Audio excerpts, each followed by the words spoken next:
Good evening dear friends and students. आज हम बात करने वाले हैं हिंदी मीडियम में मैथ का टॉपिक लाया हूँ और वो मैथ का टॉपिक है करनी का।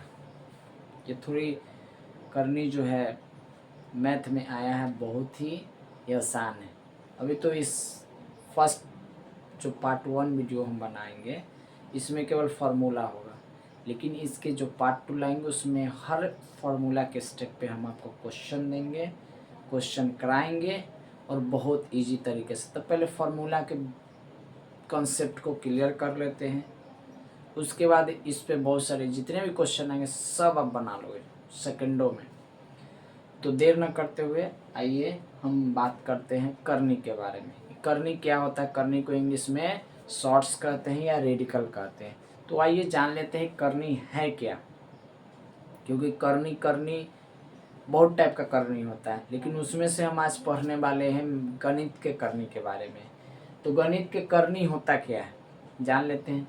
देखिए, गणित का करनी कह रहा है इसमें जो बेस होता है उसको हम लोग एक ऐसी संख्या मानकर चलते हैं जो दिखाना पड़ता है कि ये संख्या परमेय है कि अपरमेय है। तो सीधा हम लोग मान के चले हैं, करनी कह रहा है कि ए कोई ऐसी एक धन परमेय संख्या है या बी कोई ये एक ऐसी धन परमेय संख्या है, मतलब धन मतलब पॉजिटिव में, जो nवें घात के रूप में नहीं लिखा जा सकता है। मतलब ऐसी संख्या है जिसको हम कोशिश करेंगे लिखने का लेकिन लिख नहीं सकते, nवें घात के रूप में नहीं लिख सकते। कारण है क्यों नहीं लिख सकते? इसलिए नहीं लिख सकते हैं क्योंकि यह शांत रूप में आ नहीं सकता है, अशांत रूप में आएगा। पहला केस। दूसरा केस ये हो सकता है कि इसको हम कभी भी जोड़ा के रूप में नहीं लिख सकते। जोड़ा के रूप में लिखेंगे निकाल नहीं सकते। बहुत ऐसे भी केस आते हैं जिसके कारण हम नहीं कर सकते। तो इस रेयर केस को चेक करने के लिए हमने एक स्टेप लिखा है कि ये है √a to the power n। तो कौची कह रहा है? a का धनात्मक nवा मूल है। रूट को हिंदी में मूल कहते हैं। तो ये जो आप देख रहे हैं n क्या है? a का धनात्मक यानी पॉजिटिव मूल, पॉजिटिव टर्म है। पॉजिटिव टर्म लिखते हैं। एक्चुअल में क्या है? अपरमेय संख्या है। जब किसी संख्या को हम नहीं निकाल सकते हैं तो उसको हम कहते हैं क्या? अपरमेय संख्या। तो हम बहुत जल्द अपलोड वीडियो आपके सामने आपके बीच लाएंगे और आपके सामने हम उसके बारे में एक्सप्लेन करेंगे, पूरे संख्या के परिवार के बारे में और अंक के थोड़ा बहुत परिवार के बारे में कि संख्या क्या है, अंक क्या है। तो चलिए देर न करते हुए पहले समझ लेते हैं। ये जो करनी है ना, करनी किसी भी संख्या के रूप में धनात्मक में आता है, यानी बेस सीधा पॉजिटिव फॉर्म में होता है। बेस पावर चाहे भले ही निगेटिव हो अलग बात है, लेकिन हमेशा बेस जब भी आएगा तो धनात्मक रूप में आएगा। और वो आएगा कौन सी संख्या में? अपरमेय संख्या में आएगा। तो चलिए देख लीजिए, यहाँ बताया गया है कि ये क्या है। इस साइन को हम लोग बोलते हैं, ये वाला साइन जो है इसको बोलते हैं करनी चिन्ह, मतलब रेडिकल साइन बोलते हैं। और रेडिकल साइन और ये इनको बोलते हैं करनी घात, इसको इंग्लिश में कहते हैं ऑर्डर ऑफ द रेडिकल। और ए को बोलते हैं करनीगत यानी रेडिकैंड बोलते हैं। तो याद रखिएगा, इस तीनों का नाम बता दिया गया है। अब यहाँ कहा गया है कि ये तो बात सही है, लेकिन अगर कहा जाए कि जरा दिखाइए और भी कौन कौन सी संख्या है, तो देख लीजिए √3, यह है √4, √3 के पावर 4, √5 के पावर 3, √21 के पावर 5 हो गया। कुछ भी हो सकता है। अंडर रूट यानी रूट के अंदर जिस संख्या को हम डालने जा रहे हैं वो संख्या अपरमेय होगी और उसका जो पावर होगा वो धनात्मक यानी पॉजिटिव टर्म होगा। और भी देख लेते हैं कि इसके क्या क्या प्रकार है। तो देख लीजिए, ये प्रकार है जिसमें एक पद होना चाहिए, चाहे वो जोड़ में हो, घटाव में हो, गुना में हो, भागा में हो, एक पद ये सब टर्म है। ये है द्विपदी का, जिसमें 2 गो टर्म आता है, जिसमें ट्रिपल टर्म आता है उसको त्रिपदी कहते हैं।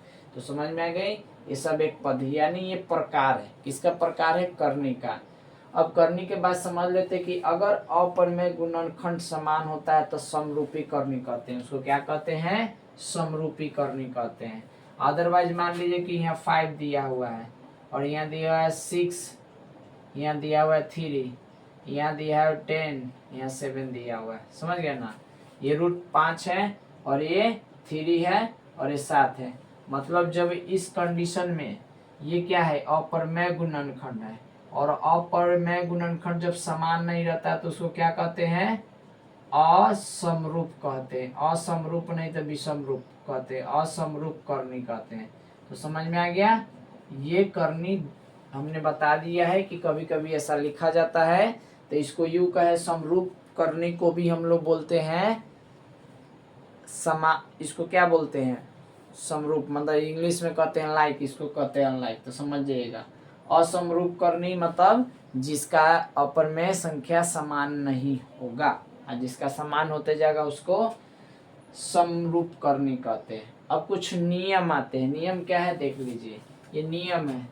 अगर रूट ए के पावर n हो और रूट बी के पावर n हो तो समझ जाइए कि n कॉमन हो गया, और ये दोनों बेस अगर डिफरेंट है तो मल्टीप्लाई। अगर बेस सेम होता है, पावर कुछ भी हो तो ऐड हो जाता है, अगर बेस अलग अलग हो तो मल्टीप्लाई हो जाता है। और उसी प्रकार से यहाँ दिया देखिए, जब दोनों पे पावर n हो, n को क्या कहते हैं? Order of the radical. जब दोनों पर ऑर्डर ऑफ रेडिकल होता है तो इसको हम एक बार ब्रैकेट के अंदर, घर के अंदर, छतरी के अंदर डाल के लिख सकते हैं। उसी प्रकार से जब पावर बाहर हो, बड़ा वाला पावर यानी m वाला पावर बाहर हो, n वाला पावर अंदर हो, तो उसी को हम लोग क्या करते हैं? हेर फेर कर देते हैं। छोटा वाला को अंदर, समझ गया ना? यानी n वाला को अंदर और m वाला को बाहर कर देते हैं। ये होता है। पहले ये बाहर था तो ये अंदर, अब ये अंदर चला गया, ये बाहर आ गया। सबको मौका मिलता है। आगे है, जब इस प्रकार से हो कोई नंबर तो हम क्या करते हैं? रूट के बाहर और रूट के अंदर पावर में मल्टीप्लाई कर देते हैं। अब बेस सेम हो, सॉरी इस बार बेस अलग अलग हो, अब पावर डिफरेंट हो। बेस अलग अलग हो और पावर अगर डिफरेंट रहेगा तो बातें अलग है, लेकिन अगर बेस डिफरेंट हो और पावर सेम हो तो क्या करते हैं? दोनों को सम करके और इसको कॉमन ले लेते हैं। कौन कॉमन होगा? ये वाला जो सेम होगा सो कॉमन होता है, और डिफरेंट रहेगा कभी कॉमन होगा? नहीं होगा। देख लीजिए, वही प्रोसेस हम कर दिए माइनस वाला में। तो क्या है? माइनस में भी वही चीज हम देखे हैं कि इसमें भी क्या होता है? जो सम होने वाला रहेगा सम करेंगे, जो माइनस होने वाला रहेगा उसमें हम माइनस कर देंगे। तो माइनस यहाँ तो हो ही रखा है, लेकिन हम कॉमन लिए हैं सेम टर्म को। अब कहा जा रहा है कि इस रेयर केस में अगर दोनों डिफरेंट हो और दोनों को रूट में मल्टीप्लाई करना हो तो हम ऐसे कर सकते हैं।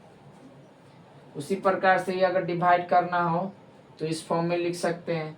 अगर ये प्लस में आया है, इसका अपोजिट अगर देखा जाए तो माइनस में। तो इस पे इस सभी पर कुछ ना कुछ टॉपिक पर क्वेश्चन आया हुआ है, और ये क्वेश्चन आपके लिए बहुत हेल्प करेगा। ये फार्मूला है सेट करके, और हर बेसिस पे क्वेश्चन यहाँ पर आपको सीखने को और बनाने का मौका मिलेगा। तो ऐसे ऐसे क्वेश्चंस बहुत सारे आएंगे जो हम नेक्स्ट वीडियो में आपको हर फार्मूला के टाइप पर क्वेश्चन आपको बता देंगे।